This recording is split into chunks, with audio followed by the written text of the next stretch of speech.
I'm afraid of my shadow. How can I overcome that? Go in the military, get your ass kicked, do things you hate to do.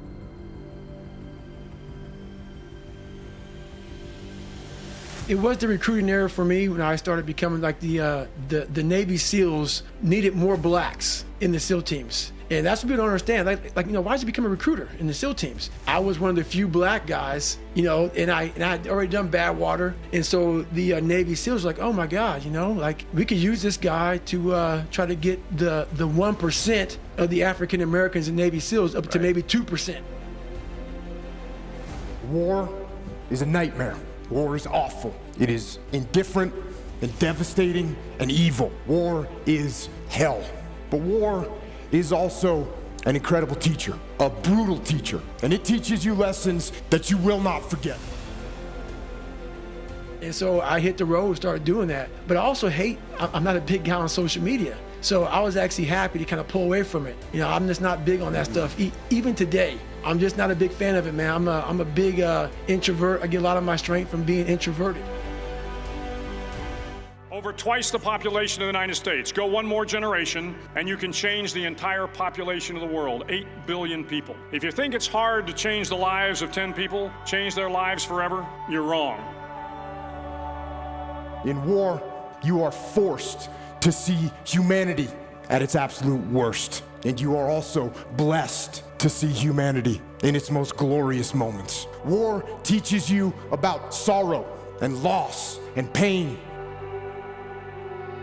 And it teaches you about the preciousness and the fragility of human life. And in that fragility, war teaches you about death. But war also teaches you about brotherhood and honor and humility and leadership.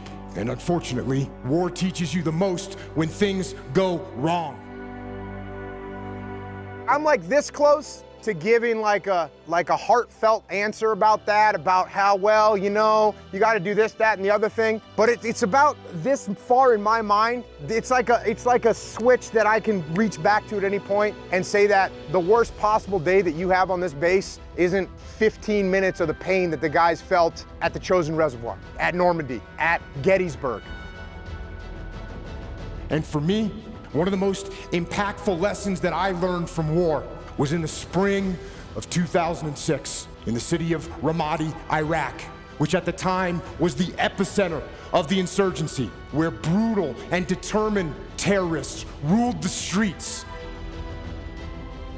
We go through stuff, you know what? Whenever I face anything that's challenging, whenever anything sucks, it's gonna make me tougher. It's gonna give me a good story to tell. It's gonna toughen my mind. It's gonna bring us together as a You know what military training is? You know what military training is? You know how they form a bond in military groups? They make you do stuff that sucks. That's what they do. I saw it happen every day in Iraq and Afghanistan. A young Army officer makes a decision to go left instead of right down a road in Baghdad, and the 10 soldiers with him are saved from a close-in ambush. In Kandahar province, Afghanistan, a non-commissioned officer from the female engagement team senses that something isn't right and directs the infantry platoon away from a 500-pound IED, saving the lives of a dozen soldiers. But if you think about it, not only were those soldiers saved by the decisions of one person, but their children were saved, and their children's children. Generations were saved by one decision, one person. But changing the world can happen anywhere, and anyone can do it.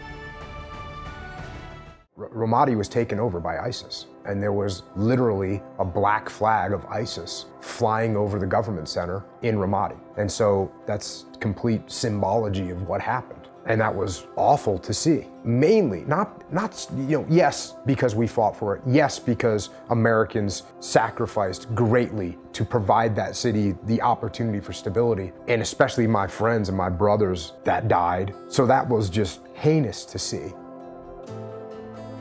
I have a few suggestions that may help you on your way to a better world. And while these lessons were learned during my time in the military, I can assure you that it matters not whether you ever served a day in uniform. It matters not your gender, your ethnic or religious background, your orientation, or your social status. Our struggles in this world are similar, and the lessons to overcome those struggles and to move forward, changing ourselves and changing the world around us, will apply equally to all.